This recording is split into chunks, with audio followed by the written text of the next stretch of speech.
If given an opportunity that I eat snakes with them, then let it be. Because my And most of these young boys in their early teens, they would quit school. loved the hard things. It's no longer here. And at times that leaves a very painful shoot. At times he would use dogs. Imbiza. That's what he was good in. He specialized on Imbiza. Hence I said that direct thing, the last living thing I would have to see in this world. I take the snake, I roll it by my shoulder. And he makes it biltong. My uncle and I used to eat snakes. And it is something I would want to do with my own children. It is something I would do with my boys, my girls. Something I would do with my nephews, my niece, and any child around me. If given an opportunity that I eat snakes with them, then let it be. Because my uncle and I used to eat snakes. I lost my uncle on the 9th of March 2023. And it was very unceremonious. It was just a shock because he was a very strong man, a man who would never get sick. But when he did, which we found out later that it's kidney failure and all of that. When he did, of course, he got sick and he departed. My uncle was, as a man, he used to be very strong. He used to whatever he believes in. Whatever he believes in, he goes for it. If he believes that his ancestors or his God would like him to do 1, 2, 3, even in things that you wouldn't agree with him, I wouldn't agree with him, things that you'd realize to say, these ones, no, we are taking it too far. Because remember, there are some myths in African culture. There's a lot of pseudoscience, pseudo knowledge, whatever you may call it. Now he believed in everything that he believed. So if he really believes in something, nobody would make him think otherwise. Of course, but he could be convinced if he doesn't know too much on the subject. And some of the things that he would be he was a person that, some of the things that he knew a lot about, it was about animals. My uncle grew up as a head boy, looking for cows. Looking after the cows. He couldn't finish school, during the apartheid times in South Africa for black boys. Because of poverty, you would either have to go work in the farm, or when the elders are going to work in the farm, you are going to be looking after the cows, the goats in your family. And most of these young boys in their early teens, they would quit school, leave school in standard 1, standard 2, which is equivalent to grade 3 and grade 4s, just for them to write their name, as long as a person can write their name. My uncle's name was Masombuka George Masemula. As long as you write their name to say Masombuka George Masemula, and they can be able to leave and go and become head boys. And after head boys, they would learn a job of construction, bricklaying, plastering. But of course, it took the most intelligent boys or young men around those particular farms, those particular villages, to be able to branch out and learn a skill, learn plumbing, learn what, do a certificate in carpentry at a certain college or whatsoever. It was few of those people. Most of them would just go to leave Mpumalanga, leave Limpopo, leave Eastern Cape, leave KZN, and go to Johannesburg or go to Pretoria, or in KZN, most of them would go to Durban to look for jobs. And my uncle is one of those people whom had to grow up at a very very, very early age. And he also lived a very colorful life with many kids. I'll tell you the number one day. Maybe just pop up a text and say how many, do a video about that. I will do that of say how many kids. My uncle loved the hard things. He knew how to fix his own car. He knew about traditional medicine. At some point in time of his life, at the later point of his life, he actually went on to perform as a traditional healer because he understood medicine. But before then, he was in construction, teaching people the hard work, very harsh.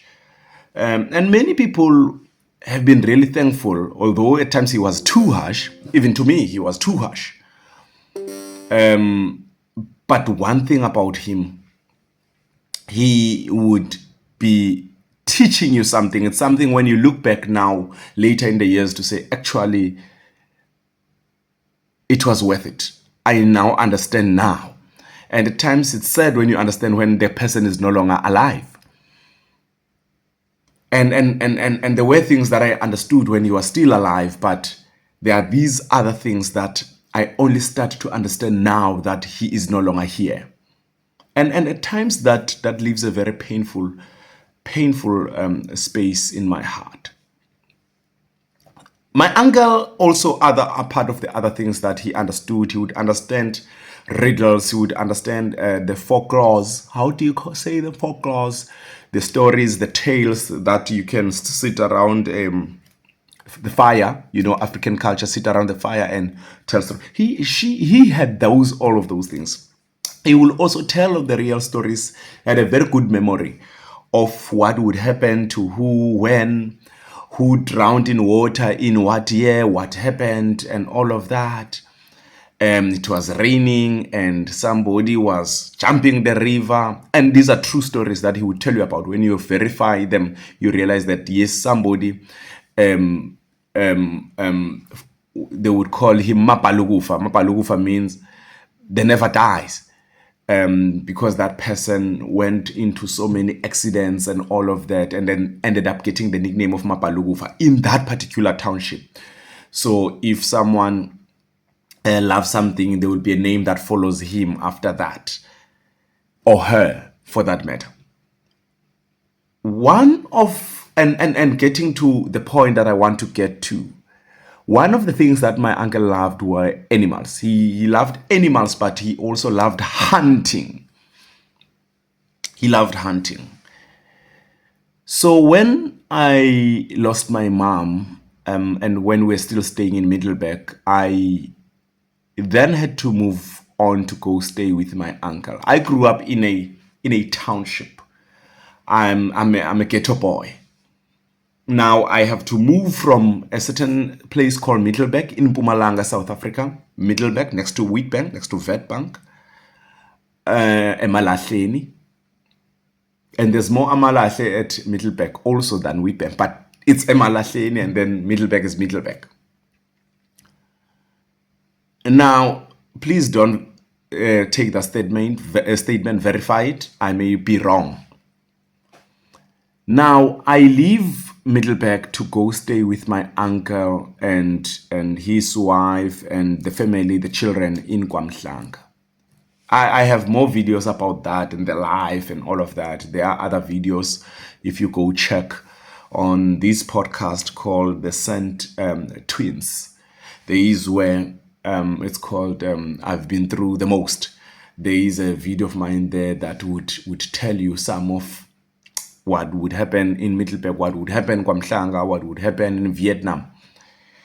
The point of this particular conversation now is not about what happened when. It's about this particular thing that my uncle loved animals.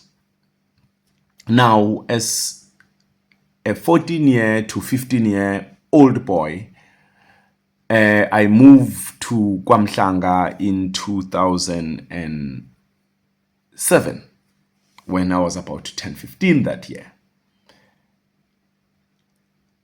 And as I moved there, I realized that on the weekends, the boys there go to hunt. And also my uncle would hunt. There were three fridges in the house. Two, the other one was not working, so two working, a deep freezer, and there was a fridge that is not even in the kitchen, it's in the dining room. And that fridge was just for wild meat, wild animals. My uncle would go hunt, would go shoot. At times, he would use dogs, and would come with animals and all type of animals, all types, from your squirrel to your guinea fowl to your warthog to the other type of donkeys and horses that we don't know from the wild, the buffaloes of this world, leopard at some point in time, jackals, all of those things. And this in the fridge, and monkeys and all those things. But those of the monkeys, remember, I used to sell to the traditional healers. I don't know what traditional do with that, because he wouldn't use that. He used to use a lot of imbiza. That's what he was good in. He specialized on imbiza. Hence, I said he became a traditional healer. So doing biza, that would make people, be able to have their aphrodisiac being fixed, and level down or level up the sugar and all of that, all those type of things. He would explain these things, and it would be fascinating. And you would not want to believe maybe at that time, but as you go on and as you get educated, you start to believe, and you realize that at times when you get these traditional teachings, you shouldn't just say, I don't believe in this. You need to dig deep to it, because all these other things that happen, actually, our traditional beliefs have been stolen to westernize everything. Now, as my uncle loves hunting and there's always meat in the fridge, springbok, impala, and all those, we ate this meat. Not everybody, but my uncle and I and his friends when they are there, and my friends when they are there. But my uncle's wife was tired of this meat, because my uncle at some point in time, he cooked a monkey for them and made them eat it. Not because there was poverty, no. He just did it and laughed about it. And they were apparently went to one of them, my cousin went to the tap to rinse himself and all of that, because he ate the meat of a monkey or whatsoever. And that would then results in people eating different meat and not now wanting to eat anything that he brings, but they will go buy their chicken, go buy their beef, go buy eggs, go buy their pork, wherever. That would be the situation. Now, okay. Now, as I arrive in KwaMhlanga, I get into a situation whereby now every weekend, all these boys, young boys, they are going to, not all of them, but majority of them would go to the mountain to go hunt and all of that. And I'm not used to that. I'm from the township, so I wouldn't understand, but I would say, okay, fine. Maybe at the time, not necessarily to fit in, or maybe to fit in, but also to just be part of this community. Let me not act like some boy who comes from the township who can be snobbish here. This is how people live here. Let me also learn to hunt. And I go. I was never lucky to catch an impala, to catch a rabbit. I was never lucky to do that. You would be shocked if I have to tell you that every time I would go, I would see snakes. Times it would be a green, big snake, lime sort of. looking like the grass itself, and I would turn back if I see it. But at times I would see it as I arrived there. There was a time when I could see it 3 steps away from me, and I turned back. And I was lucky that it was moving, hissing towards that direction.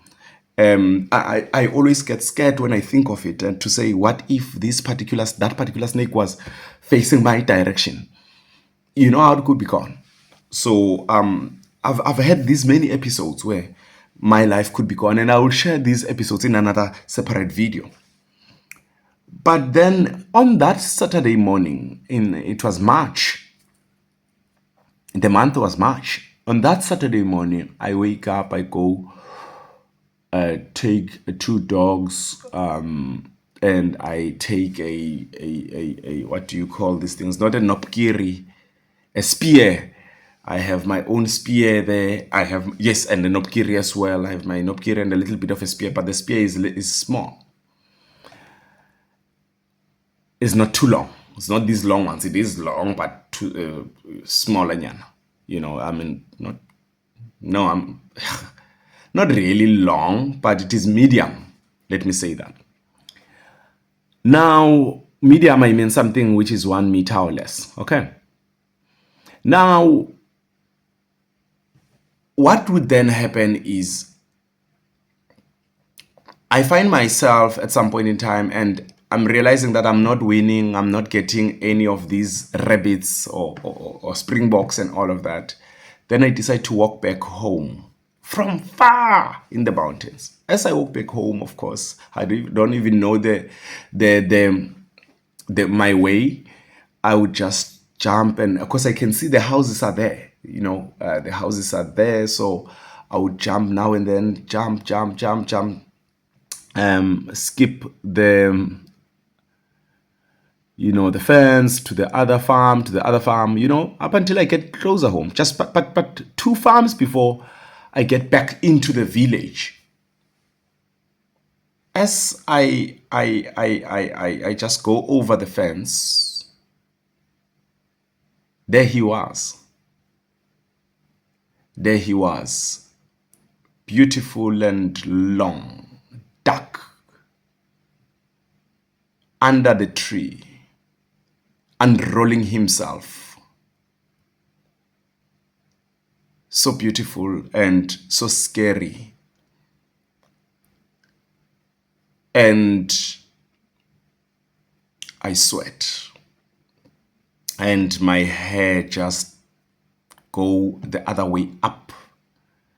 And I believe at that point in time to say I might have met the last person that I would have to see, or the last living thing I would have to see in this world. Very long snake, unraveling itself. Is it a python? I think it's a python with a small head. Is it a python? Yes, the one with a small head. And when it's a small head, after it unravels itself, and when it sits down, it can't be straight. It does this. Silverish, black silverish. The body is a little bit wide, broader. And there he was. And I could realize, to say, today is my last day. And there's many days that I said, today is my last day. And I realized that when I look the other way around, I want to run, but there's grass. And I once heard that you will never run away from the snake if you run on the grass. You will never. It will catch you. It will bite you, and you will die. So I then decide it's time to fight. It's time to fight. And the dogs, I call the dogs, the dogs are there. The dogs help me. They go straight to the snake. Everything happens so fast. There was one dog, I don't know dogs, so Iketsi. Please write the English name of Iketsi for me. A tall dog. My uncle had bought that dog for 700 rands. Remember, 700 rands was a lot of money in 2007. For 700 rand in KZN, traveled with the dog to Mpumalanga Kwamhlanga. And I have to fight one of that dog, and I think it has never seen a snake before. That's how my uncle said it to me later. My uncle loved that dog. And remember, I had just started staying with my uncle. I'm still too scared of him. But what happens to that dog? That dog goes on to fight the snake, but as it does, as the snake bites the dog or whatsoever, the dog, what was its name? CB or what? I don't remember. I think it was CB. It wasn't. And it wasn't Postlichlo. There was a name for that dog. Because CB was the brown one. And which lived very long. My uncle loved that dog as well. And it took the head of that long python and put it in its head, the dog, the Ketsi dog. You know the Ketsi, you can type there if you are from South Africa to say what is a Ketsi. And as it did that, what I would then do, I would use firstly the ispugu, the nopkir, maybe to get the snake to feel the pain, because as the dog does this, because the small one is just going around, it's only the Ketsi one, it does this. And I would do that. It happened so fast. That fight, that war, that it happened less than 4 minutes, if not less than 5 minutes. It happened so fast. And I would then try to gwaza with the thing, and I wouldn't be able to, because it's just going like this. I would gwaza with the umkhonto, with the spear, and I couldn't. Umkhonto, but not wesizwe. And then I couldn't gwaza with that spear. I couldn't make sure I deal with that particular snake with that, but I could deal with it with an opkiri. And because I would be told many times that the heart of a snake is by the tail side, I would go to the tail, because I was also scared that at that level, I think I was just too brave. But I didn't want to go towards the head, because I knew that if I go towards the head, if that head comes out and maybe still alive, it comes to me, that snake would defeat me. So I dealt on the other side. I would go around. And I didn't care if there's anything that is scratching me on with my feet, or if I'm stepping on something sharp.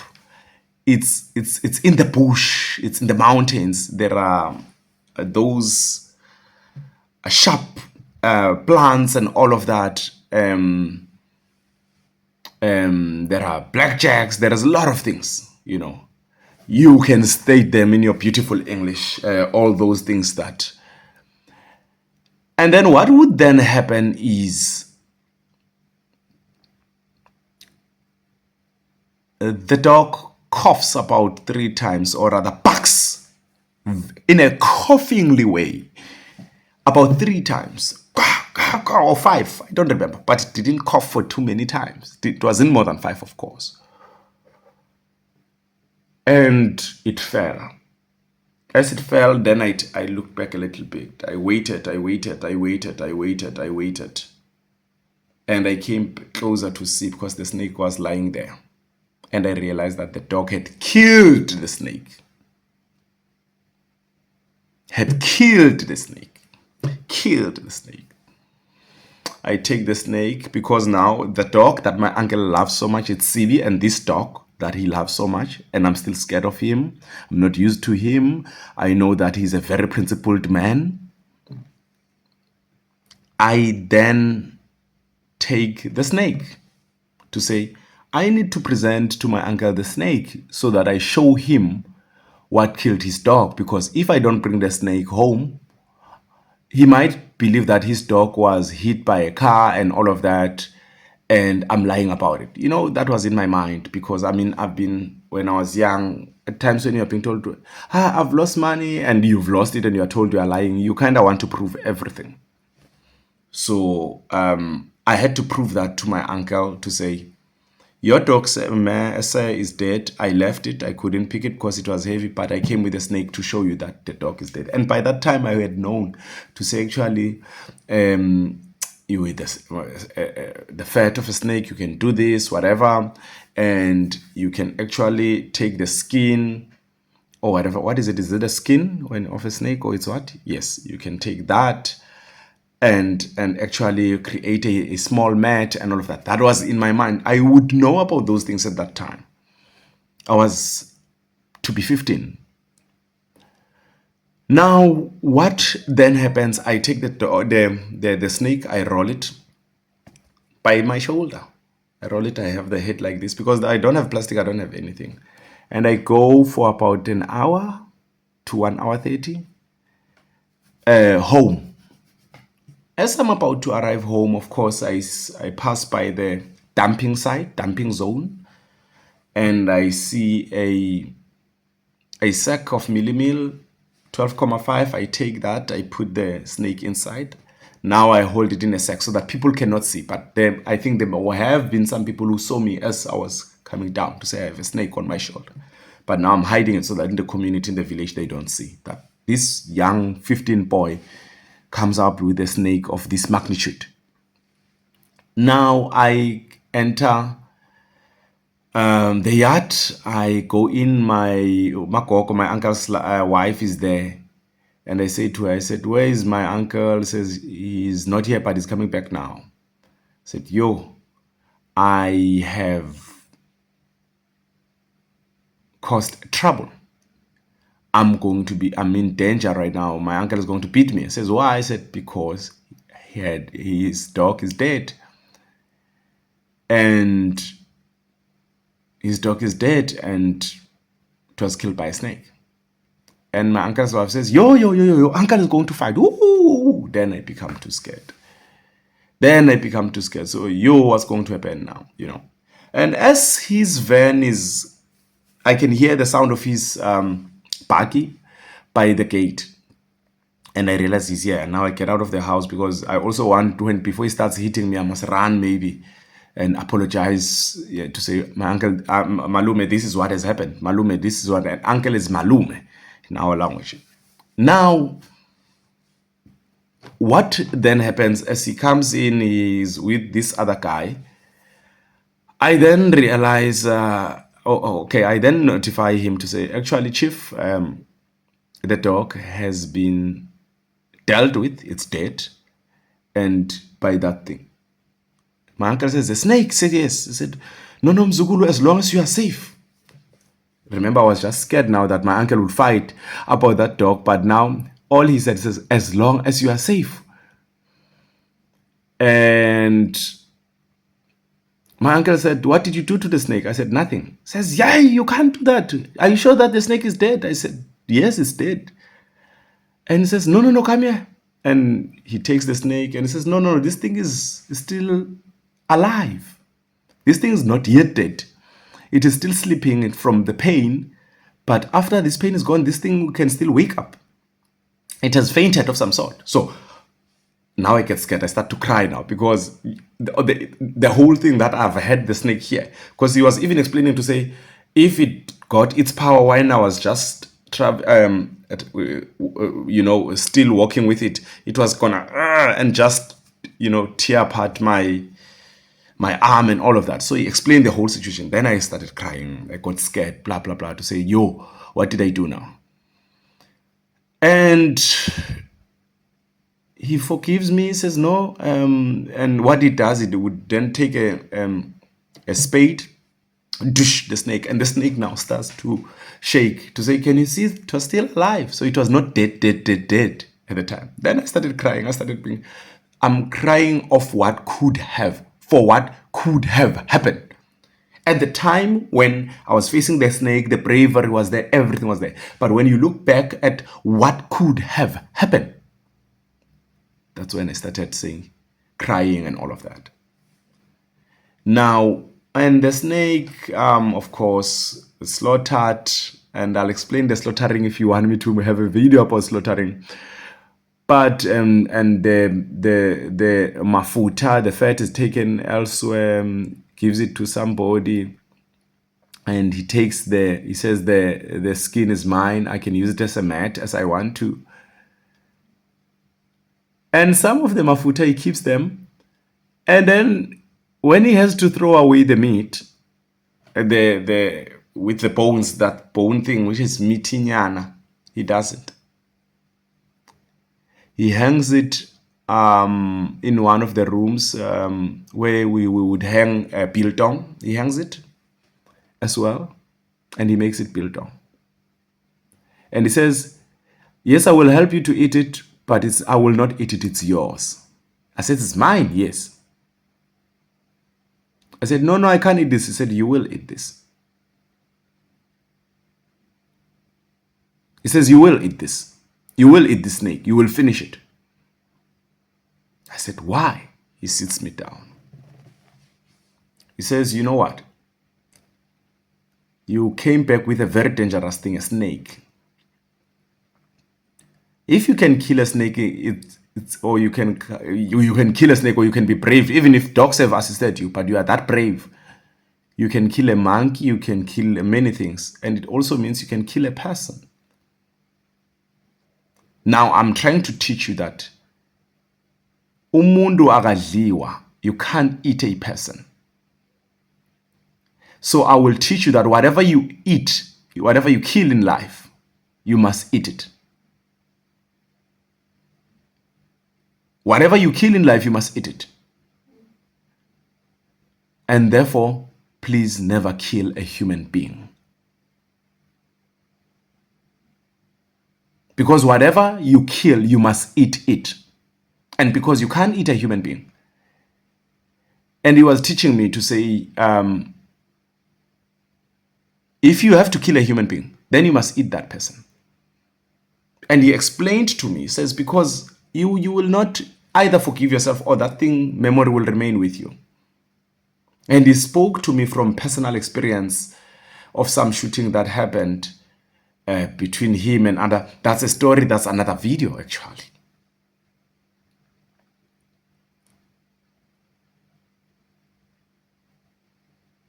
The shooting was about an abuse that was, it was a racial type of a thing between him and these 4 white people who were beating him up, and then he had to take out a gun, and all that happened. For parking. But that's a story for another day. So my uncle and me used to eat snakes. And that is not the only snake we ate. Of course, we wouldn't eat the small snakes, but if he happened to kill a big snake, he would make biltong and would eat snake, not because of the poverty. Yes, we were not rich. We were never rich. But my uncle was better off in our family than all of us. And so his family was better off. But we used to eat snakes. My uncle and I used to eat snakes, and I would do it with my children because I would have to teach them that whatever you kill in life, you must eat it, and therefore do not kill people. If people do you wrong, walk away. Do not kill a human being. If people do you wrong, walk away. I'll tell you about an instance where a lie was created to say we have killed a person, me and my cousin, when we didn't.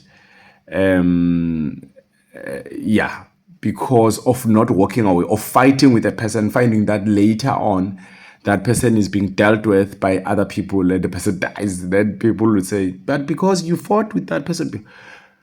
But that's when we were young. Because you'll remember one of my videos, I would tell you how I was taught to defend myself, of which you realize later is not worth it. But when people do you wrong, walk away.